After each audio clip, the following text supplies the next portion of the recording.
Yes, nkwaniriza ku MMTV webale nnyo kwekuumirako ku MMTV webale nnyo kusubscribinga webale nnyo ku likinga webale nnyo commentinga gwatanaba ku subscribinga nkujjukiza subscribinga wansi awo tulabike nga tweyongererayo nga tutambulira wamu nga family. Subscribing akone kwecha kigambo subscribe ekiri awo wansi ekya red omale okonene kadeke kigenda okukuletera. They call me Morgan MC, bampita Morgan MC, also following on Facebook, Instagram ne ku Twitter Morgan MC. Amuli agendese lero mawulire malungi eri baganda baffe abali mu nsi za Bawarabu, abali mu nsi za UAE, that is Qatar, Dubai, Saudi Arabia nabali mu nsi endala. Abana bali mweze nsi mawulire amalungi getufunyewo gagamba nti no bafunye essuubi eri okudda ewaka okuva nga 6 Juni guno omwezi gwennyini gwe twatandise olunaku olwaleero bafunye essuubi okubanga okudda babayo ne beekubira omulanga bana abaana ne bagamba baagala kukomawo mu nsi oluvannyuma lwa lockdown okubakwatira mu nsi ez'Abawarabu, mu nsi ezirimu okusosola, ensi ezirimu ebintu bingi nnyo nga bw'omanyi nti no si kiyangu nnyo omuntu okusurvivinga mu nsi etali yemwe n'embeera eya lockdown. Government yavaayo negamba egenda kukomyawo bantu bamu, agenda kukomyawo bantu nga Eddy Kenzo, naye abantu baneeno bakitunulamu ne bagamba nti no ne bano bantu bagenda wabweru kukola, bagenda wabweru nabo kuyiya kawogo, lwaki tamwe ne tubakomyawo abantu ne balajana emirundi gyonna ne babagamba kabalabe kye bagenda okukola. Naye we twogerera essuubi lirayikalize ne kati essaawa zinene we twogerera abantu kino bali kikolako bali kikwasaganya bulungi nnyo era nga 6 Juni ezennaku 5 okuva kati lugenda beera lwa 6 bafulumiza ekiwandiiko ekirigamba nti very urgent to whom it may concern.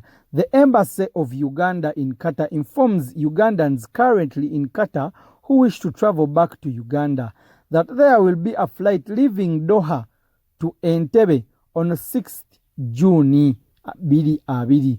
This is therefore to request that given the short time, those who wish to travel should urgently avail their details to the embassy email.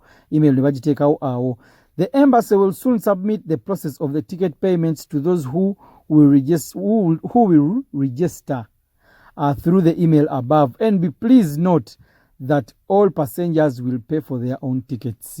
Kitegedde abagala okomawo babagambye muweereze ebibakwatako ku email eryawo eriko doha@mofa@go.ug mubeere nga mugisubmitinga kweyo email buli ayagala okomawo mu Uganda. Naye ne babagamba nti no buli ayagala okomawo agenda kwesasulira tiketi. Kyendowooza nti no kiri okay, kyendowooza kiri fine. Abaana obanga olina obusobozi obwesasulira tiketi, sasula tiketi okomewo mu Uganda. Kino kivuddeyo ne kiwa abantu bangi essanyu, ne kibawa essuubi, ne bavaayo ne batandika okujaganya ne bagamba at least bayambiddwa, at least bagenda kulaba nga bakomawo. Jjukira abamu ku bo contract zaabwe zaali zaggwako da nnyo era nga balinze ekintu kimu bakkirize airport okuziggulawo abantu batandike okutambula nabo babeere nga embeera bagibakwasaganyiza bulungi nnyo nga n'obusente bwe baakola bubadde butandise okubaggwako.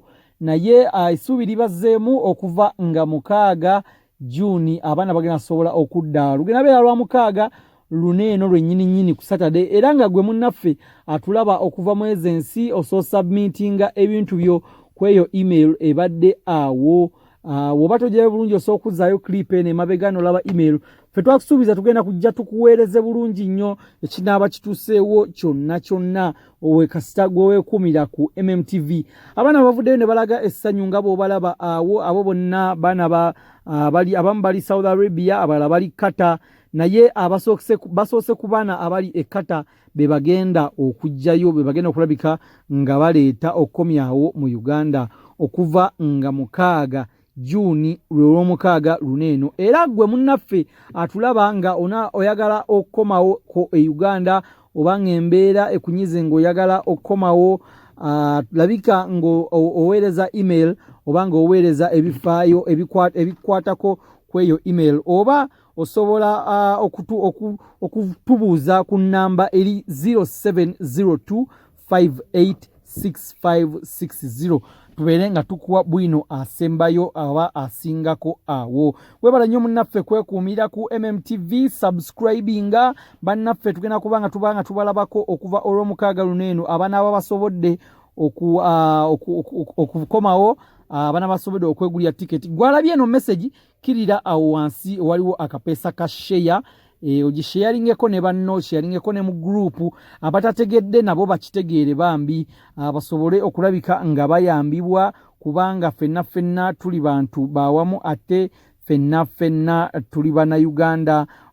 Mwena bannaffe abali eyebweru bangi babayita bakadaama naye nze sikikiririzaamu ekyokubayita bakadaama, nze mbeyitira ba queens kubanga bana abantu bavaayo ne bakkiriza embeera ne bagenda ne bagamba kabagende ebweru w'eggwanga ng'embeera mu Uganda oba yali etabuse obanga yali sinnungi nnyo ne bagamba kabagende ebweru w'eggwanga bayiye akawogo. Kyovolaba nze mbayita ba queens.